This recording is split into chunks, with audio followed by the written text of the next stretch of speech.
important mentor in my life. She has inspired me in so many ways.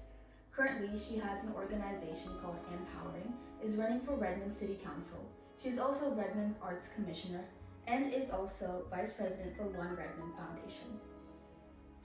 Thank you, Ali. Thank you so much for having me here, and it's such a pleasure and honor to be interviewed by you. So I'm so looking forward for this conversation to go on. Of course, I am so grateful to be having you talking to me here. So, first starting off, what inspired you to run for Redmond City Council, and what unique perspective do you bring to the table? For me, so as you know, I've been running this nonprofit organization Empowering, and I've been involved in the different state and a county-wide and even city-wide various commissions and board. So I have always given back to the community, and I always thought that I'm a community servant leader, and my focus is in doing the services. So this year something changed. Actually, everybody kept asking me that you should run for the city elections or a kind of a state elections. But I always said politely no to them because I felt like I should just be focused on what I'm doing it and creating an impact. But this year I decided that I should go for city council election because despite the fact that we all are putting up so much efforts, there are still some gaps. And those gaps exist because we need to look into the root cause. We need to make our impact much deeper so that we fill in those gaps. So that was one of the reasons I felt that I should maybe step up and take an additional role, be a part of a policy making. See, I'm a mother of two, as you know. So I always feel like our whatever we are doing it today is going to help future. Future for people like you, future for my kids, future for so many other youth that exist. So that is very important that we as mothers also start looking into some of these policy making. We as philanthropists and the community leaders also need to be involved. So I think considering all these aspects, I decided that I should maybe go for city elections and try to deepen my impact that I'm already doing it for the community. And you have a very meaningful reason to be running for office, and I wish you all the best. Thank you. Thank you so much. Of course. So what are your top 3 priorities for Redmond City right now? So definitely my my priorities are not just coming to be written on a paper.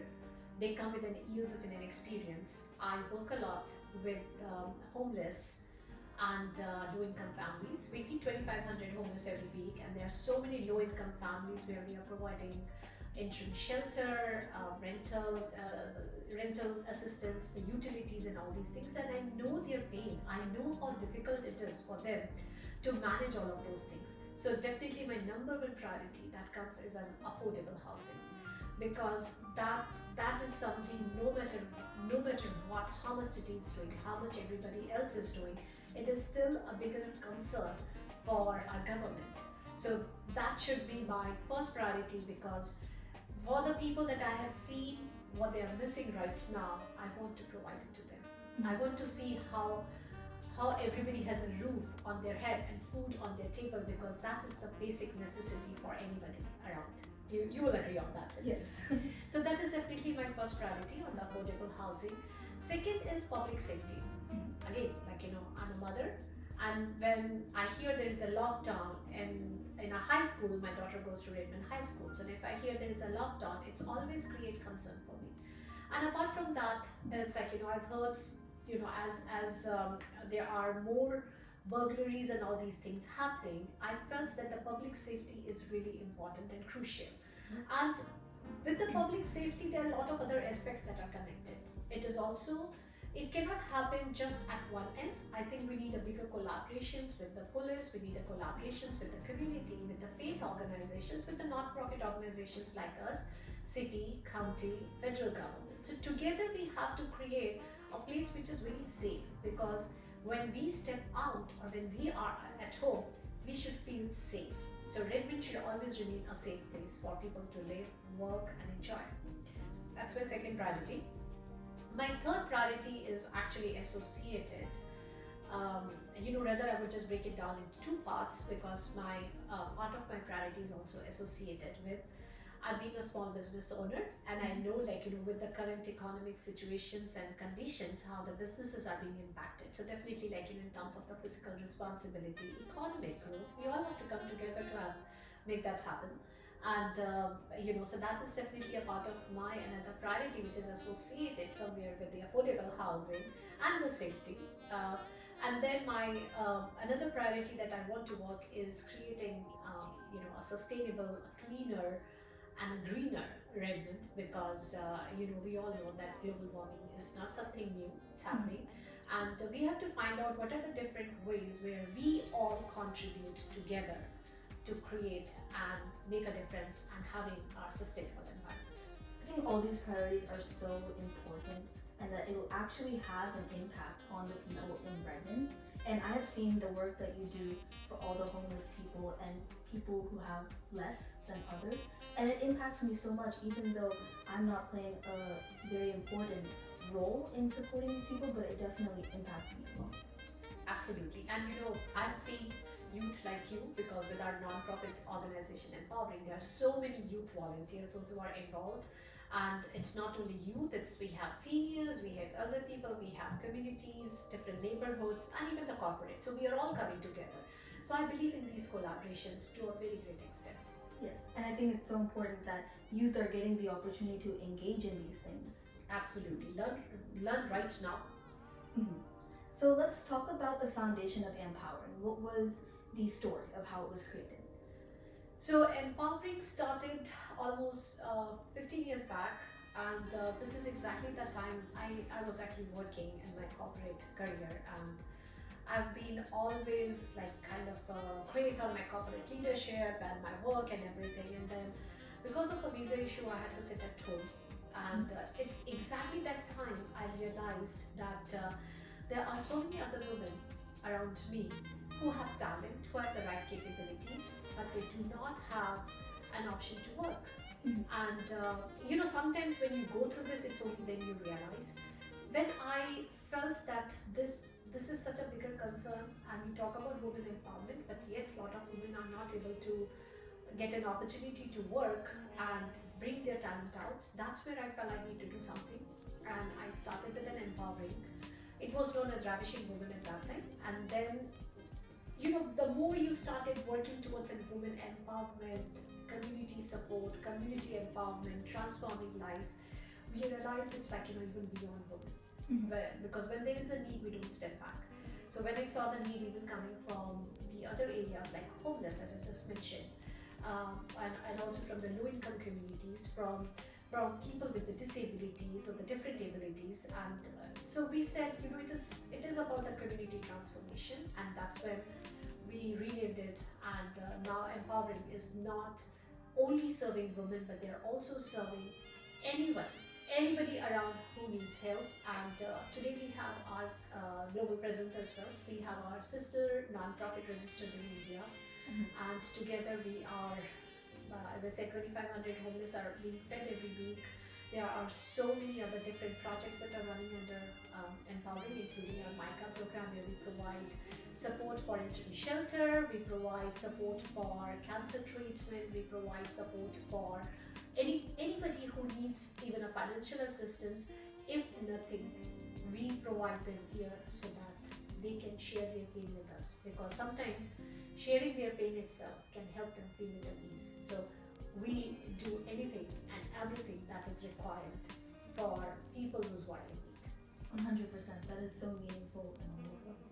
So you have launched many programs for people of different age groups and whatnot. So what does empowerment actually mean to you?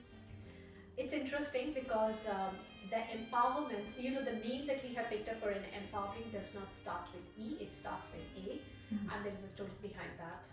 It's my philosophy and my belief that nobody can empower you till you know the power within yourself. Because there will be so many people who will be just sitting. If you're sitting in a cot, people will just not come and feed you, right? You have to feel the urge that I have to come out of my state. You have to feel that you have the power to bring the change for yourself. If you are not doing it for others, at least for yourself, you have that power. So, in my opinion, empowerment starts from within you.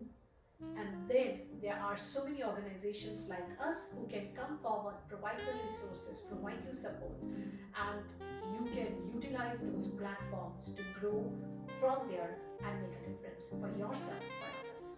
So, what is something you learned about yourself through all these experiences that you've been through with empowering? I'll tell you, I personally feel that I am empowered. Empowering is one of the biggest thing that has, that is a reason and that brought a big change in me. It is one of the most wonderful thing that happens to me. And I, in this journey, while empowering others, I felt that I was also empowered. What I'm here today, I'm a learner, and I'm still learning at every single step. Like for me, like this Redmond City Council position that I'm running for is helping me learn so many new things. It's like, a new experience, a new learning. And one thing that I know, if I learn, I know how to give it back. So whatever I have learned, I will always put that to use and always make sure that other people also get benefit from them. What's a principle or motto that you follow very strongly? One of my principle and motto is there are two different mottos that I want to talk about here. One thing is, it's like, as I said, you have to always look how and where you can make a difference. And we want to see the change around us, but until unless we take our first step, the change is not going to happen. And perhaps everything is so interconnected with the word empowering, with the word empowerment, that if you want to see the empowerment, if you want to see the change, if you want the things to transform, somewhere somebody has to take that step. And I have never hesitated in taking the first step on this. So I will not resist myself from helping someone, from bringing the change or being the change if there is a need. And going back to your elections and things like that, what is your main role in Redmond Arts Commission? So I sit on the board for Redmond's Arts and Culture Commission, and as a part of that commission, basically any art and things that you see around Redmond, we ensure that Redmond arts and culture is alive and is in alignment with Redmond City's values, because Redmond has been such a great city with such high values. If you have seen the historical Redmond, or if the changes and the modernization that you are seeing it, there are a lot of values that are still connected, and as an arts commission, it's important for us to ensure that we retain those values while encouraging the artists coming from different areas, from different cities. And in fact, we promote so many young artists, we promote so many artists from the low income communities, because we do provide some grants to the artists so that they get paid for bringing their arts also. If you have been to Redmond Senior Center, like all the paintings that you see out there, these are all work that the Redmond's Arts Commission is working and ensuring that we are able to procure, we are able to get these art and the artist come together, bring the art, enhance the arts and a cultural landscape of Redmond, and at the same time we also promote diversity and inclusion with through arts, because everything that we are putting together, we want to make sure that it is very inclusive for our city. Redmond is such a beautiful city, and I for one never really knew that there was a whole arts commission related to making Redmond such a beautiful city, and I know that diversity is very important to you. So how do you plan to bring more diversity to Redmond City Council? So diversity inclusion has been always my core principle. For many people, it may look like a project. For me, it is a way that I live my life. I want to ensure that we feel that everybody is so included, everybody is so welcomed, and everybody is, included. So, I always give an analogy. People say, they say that you have invited a person to a dance party, but you never give an opportunity to that person to dance. So this is not what is an inclusion, right? Inclusion means that you not only invite the diverse set of people, but you also make them that they are also on the dance floor, getting an equal opportunity to dance and feel welcome. So with those principles, whatever work I have done, I always ensure that everybody is included. In fact, I also want to highlight that I was awarded as DE&I champion by president of T-Mobile when I was working for T-Mobile in my corporate career, and I was also awarded as the diversity and inclusion ambassador by former Mayor of Renton, because I also work as a Mayor's Inclusion Task Force, and I'm appointed by Mayor for the city of Renton. Mhm. And I also work with the South King County for homelessness and low-income housing partners. So in my different roles, whatever I have done, I always ensure that the diversity and inclusion is at the core, because again, as I said, it's not a project, it's the value and a principle that we all should live on. That's very important. That's very important for people to know. So, what are some misconceptions people might have about women in leadership? It's again the same analogy that I just talked about with the dance floor. We are trying to bring women in leadership. We give them a seat on the table, but are we also giving them a voice on that table? Mhm. So when you're talking about women in leadership, it is not only bringing them to the table. We have to ensure that there is a voice, and we have to ensure that they are given an equal opportunity to bring that voice also. Mhm. And I feel so happy to see so many women in leadership today. But there is a lot yet to be done. More women needs to come and join even in the political world, and that's where I felt that there is a need for more women to step forward and be in the leadership role. In fact, I was encouraged to be in the politics by so many women leaders, those who are in our politics today, and have an endorsement from ton of those women for me, including Senator Menka Soni, Senator Vanna Slatter, our Redmond Mayor Angela Burney, our Redmond Council President Vanessa Kritzer, our I have a Snohomish County Council member Megan Dunn, and there are so many other women, those who have actually endorsed me, because it is very clear they want to bring more women in leadership so that together we can bring that difference and change. Women think not only from brain, they also think from heart. You have to have that empathy, you have to have that compassion in the leadership. So what women can bring is is beyond any word and beyond any explanation, because when we as women come forward, we bring the change that is truly needed from a 360-degree angle. Mhm. And you received the Global Women of Excellence Award in Washington, D.C. What was that experience like, and how did it impact your mission? So honestly, when I received an email, first I thought, oh, is that really a spam? Because then it was really true, and I had to travel to Washington D.C. In the White House, and then I received that award. So definitely receiving such big honor as being top 20 women of excellence was like a dream come true. For me, I definitely don't work only for an awards. I do my work and awards come on the way. So for me, this was a kind of a realization that I'm on the right path. And when people are seeing this good work happening around, and they are giving this award to me, I'm very thankful. And most important, I think an award for me is a responsibility. So if somebody has put their trust on you, giving you as an award and calling you at you are a woman of excellence and you're making the difference in the philanthropy, it means you have to work more. You don't have to live only up to the mark for which you have been given an award, but try to exceed that, because you have to make sure that the trust and the faith that's there is not only maintained, but it can encourage and inspire other women to follow.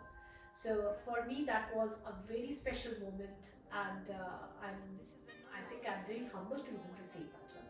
Thank you so much for this interview. I honestly had a great time learning about everything that you do for the community, and you have been such a big inspiration in my life. Thank you so much, Avi, and I wish you good luck with your podcast, and I definitely want to see you growing further and bringing more stories to life, and just keep rocking and keep shining. Thank you. And thank you for watching The Candid Seat. I will see you next week. Bye.